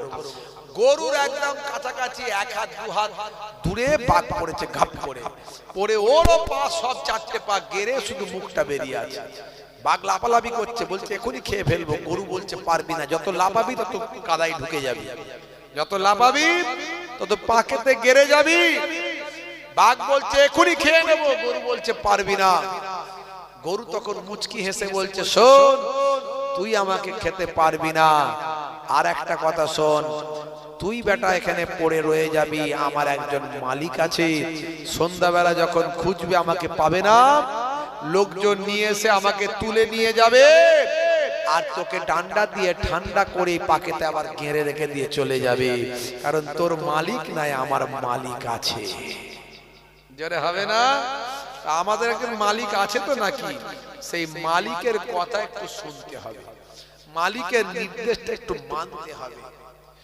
হে তরুণ যুবকেরা, হে আমার বন্ধুরা, শুনে রেখে দিন বাবা, জেনে রেখে দেন, আমার আল্লাহ বললেন বান্দারে, হে দুনিয়ার মানুষ শোনো, আমি আল্লাহ তোমাদের জানিয়ে দি বাবা, বাল তুসিরুনাল হায়াতাদ দুনিয়া ওয়াল আখিরাতু খায়রুন ওয়া আবকা।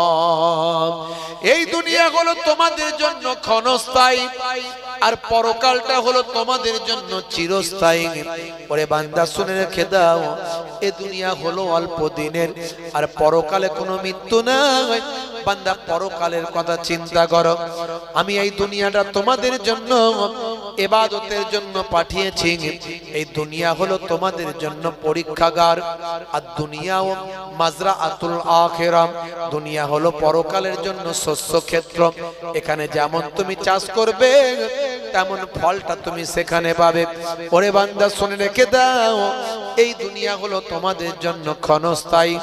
আমার আল্লাহ বলেন কোরআন মাজিদে, অন্য জায়গায় আবার জানিয়ে দেন, হে তরুণ যুবকেরা, হে আমার বন্ধুরা, হে আমার মুরব্বিয়ানেরা, শুনে রেখে দাও, কুল্লু নাফসিন যায়কাতুল মউত, প্রত্যেক প্রাণী মাত্রই মৃত্যুর আস্বাদ গ্রহণ করবে।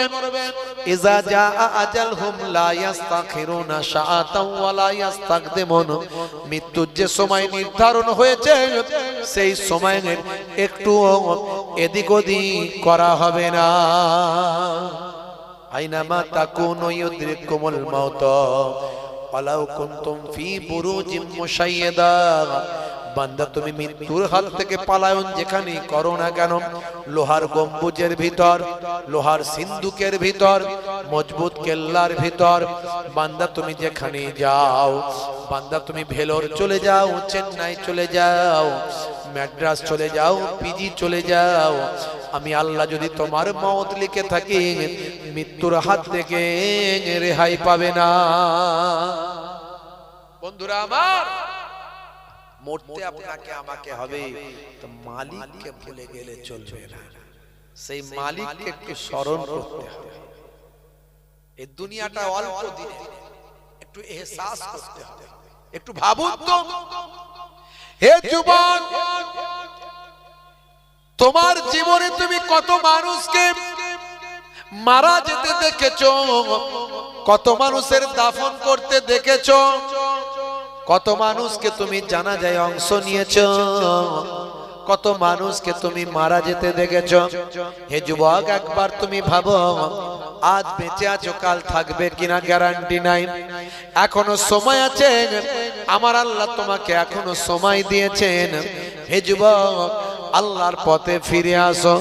বান্দারে, যদি তুমি আল্লাহর পথে ফিরে আসতে পারো, আল্লাহর পথে যদি জীবনটা অতিবাহিত করতে পারো, তোমার দুনিয়াদারিও হবে, তোমার দিনদারিও হবে। ঘুম থেকে ওঠা থেকে ঘুমাতে যাওয়া পর্যন্ত সব তুমি নবিয়ানা তরিকায় করবে। ওরে বান্দা, শুনে রেখে দাও, জেনে রেখে দাও, তোমার খাওয়া, তোমার শোয়া, তোমার হাঁটা, তোমার চলা, তোমার বলা, তোমার কথা, তোমার কাজ, তোমার কর্ম, সবটা তুমি নবিয়ানা স্টাইলে করবে।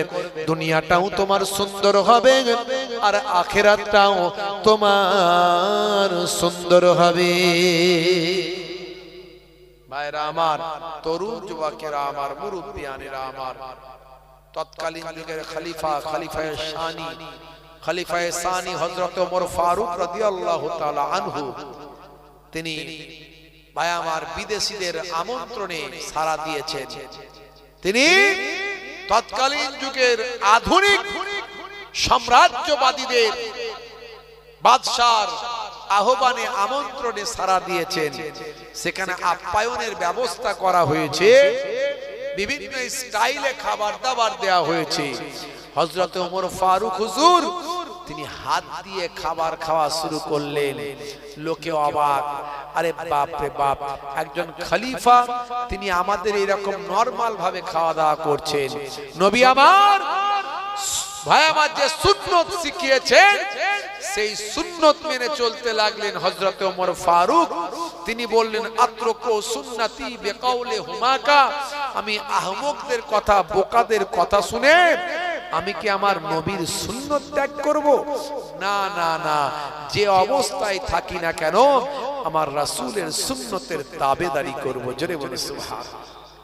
দেখবেন হাই সোসাইটির মানুষেরা কাঁটা চামচ দিয়ে খায়, আছে না নাই?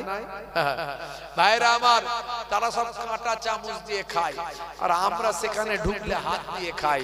লোকে মনে মনে করে এই লোকগুলো এলো কোথা থেকে, এইখানে আবার হাত দিয়ে কেউ খায় নাকি? এরা সব মনে হয় গ্রামের লোক, কিছু বোঝে না, হ্যাঁ, শিক্ষা দীক্ষাও হয়তো নাই, হাত দিয়ে খাচ্ছে। ওরা জানে না যে আমরা কেন হাত দিয়ে খাচ্ছি। কারণ তোমার এই তৈরি করা আর্টিফিশিয়াল কাঁটা চামচের থেকে এটা হলো ম্যানুয়াল কাঁটা চামচ, যার থেকে ভালো চামচ আর কিছু হতে পারে না। আর আমার নবী শিখিয়েছেন হাত দিয়ে খাও। আল্লাহ তোমাকে হাত দিয়েছেন কাজ করার জন্য, খাওয়ার জন্য, তুমি হাত দিয়ে খাও। আমি নবী হাত দিয়ে খেয়েছি, তুমি খাও নবীর সুন্নতের তরিকায় খাও। খেয়ে দিয়ে আঙুলটা চেটে পুচে খাও, খেয়ে দিয়ে প্লেটটা চেটে পুচে খায়। এই যে চেটে পুচে খাওয়া মানে সুন্নতের তরিকায় খাওয়া হলো।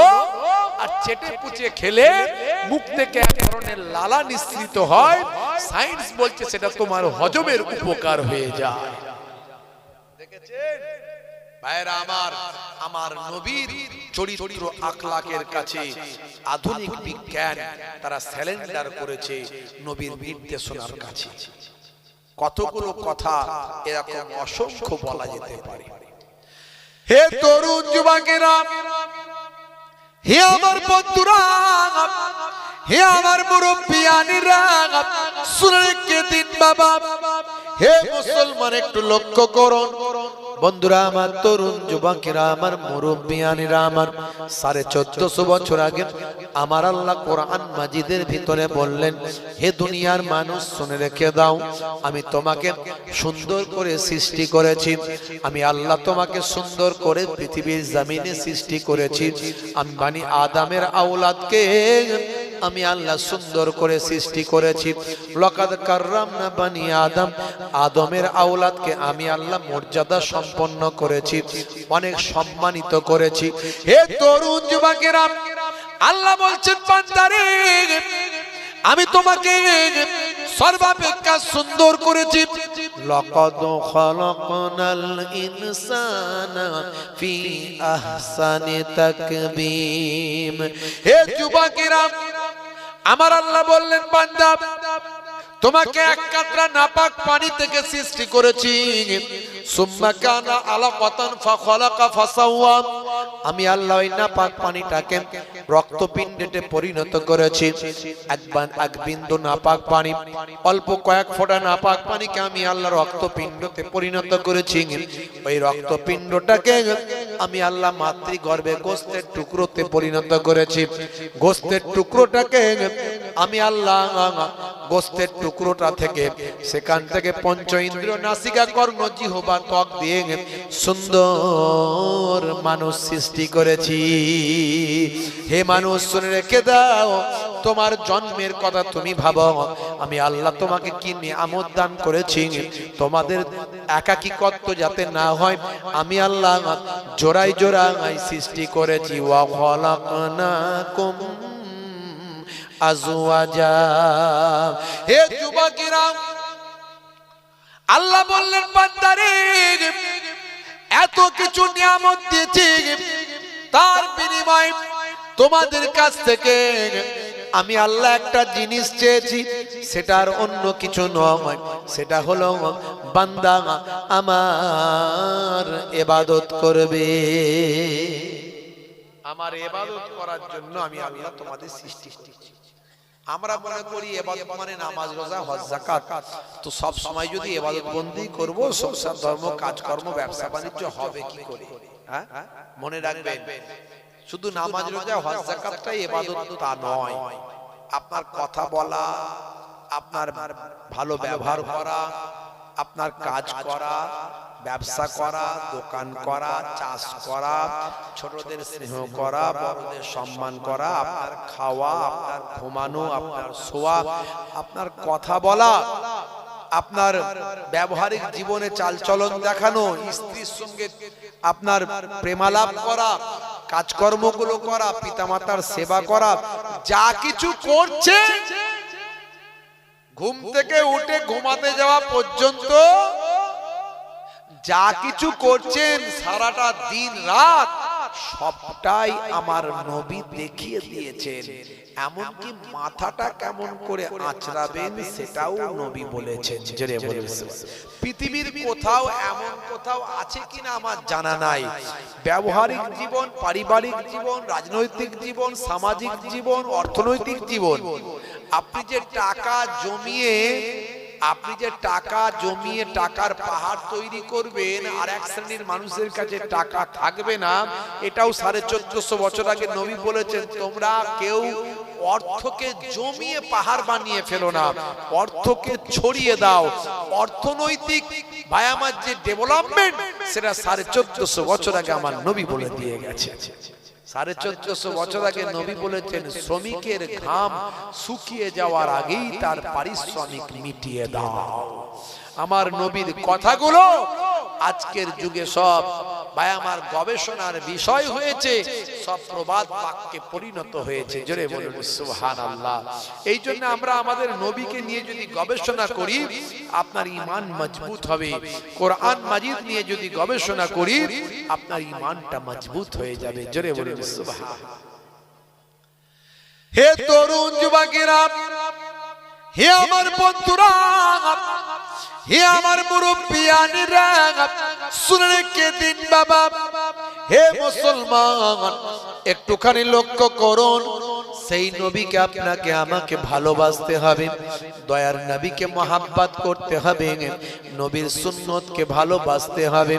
আল্লাহর নবী 1450 বছর আগে বলেছেন, শোনো, যারা আমাকে ভালোবাসো শুধু মুখে ভালোবাসলে হবে না। ভালোবাসা কাকে বলে আমি বলি, মান আহাব্বা সুন্নতি ফাকাদ আহাব্বানি ওয়া মান আহাব্বানি কানা মাই ফিল জান্নাহ। হে তরুণ যুবকেরা, আল্লাহর নবী বলেন, যে আমার সুন্নতকে ভালোবাসলো সে আমি নবীকে ভালোবাসলো, আর যে আমি নবীকে ভালোবাসলো সে আমার সঙ্গী জান্নাতি হয়ে গেল। জোরে হবে না? যাদের ভিতরে সুন্নত পাওয়া যায় তারা কেউ পথহারা হয় না। রাসূলের পথে যারা চলে দুনিয়ায় বাতিলের বাধা তারা মানে না। নিশীথ রজনীতে সেজদাতে যায়, হুসাইনি তাদের নিয়ে ভাবনাতে রয়। নিশীথ রজনীতে সেজদাতে যায়, হুসাইনি তাদের নিয়ে ভাবনাতে রয়। বিপদের মাঝে তারা যতই পড়ুক, বিপদের মাঝে তারা যতই পড়ুক, রাসূলের তরিকা ছাড়ে না। যাদের ভিতরে সুন্নত পাওয়া যায় তারা কেউ পথহারা হয় না। রাসূলের পথে যারা চলে দুনিয়ায় বাতিলের বাধা তারা মানে না। জোরে হবে না? জোরে হবে না? ভাইরা আমার, তরুণ যুবকেরা আমার, মুরব্বিয়ানেরা, সাহাবায়ে কেরামরা কেমন সুন্নত পালন করেছে, কেমন নবীর প্রেমিক ছিলেন, কেমন তারা আমার নবীর আখলাককে নিজেদের জীবনে বাস্তবায়িত করেছেন। ভাইরা আমার, আমি অনেক উদাহরণের আগে দিয়েছি, ইন্টারনেট সার্চ করলে পাবেন, কম বেশি প্রায় 30,000 বক্তব্য আছে। অল্প সংখ্যক একটা দুটো 10 20টা 50 100টা নয়, অনেক আলোচনা করেছি। ভাইরা আমার, আল্লাহর নবীর সাহাবীরা কিভাবে নেকির সন্ধান করতে, কি করলে নেকি পাওয়া যাবে, কি করলে ইবাদত বেশি হবে। 5 ওয়াক্ত নামাজ তো তারা পড়তেন, বছরে 1 মাস রমজানের রোজা তো রাখতেন, হজ যাকাত এগুলো তো ছিল, তারপরেও তারা নেকির জন্য ছুটে বেড়াতেন। কি করলে নেকির কাজ হবে, কি করলে আমার আমল নামা বাড়বে। জোরে বলুন সুবহানাল্লাহ।